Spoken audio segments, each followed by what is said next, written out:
Garvin Industries 45-degree liquid-tight connectors come in 1/2 inch through 4 inch sizes and are made from a rugged malleable iron body with steel lock nuts, gaskets, and a steel sealing gland.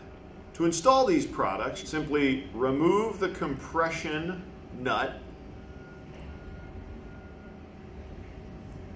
remove the inner sealing ring, as well as the steel ferrule. You now have the body of the connector. Okay. Take your liquid tight conduit, place the gland on the body of the liquid tight conduit and set it back. Then put on your sealing ring. At this point, you need to thread in the ferrule to the inside of the conduit.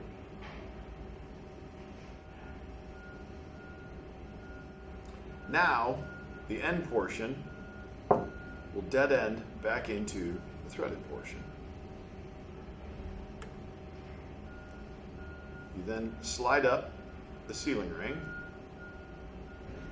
and install the compression gland. Make sure you tighten with channel lock pliers. Once the gland is tightened down to create a watertight seal with the liquid tight conduit, simply remove the lock nut, leaving the rubber gasket in place on the threaded portion of the connector. The rubber gasket then creates a watertight seal against the box or enclosure like so. And when you tighten the lock nut onto the connector, creating a watertight seal on the box as well as the connection point. For these and other great products, be sure to visit us online at garvinindustries.com.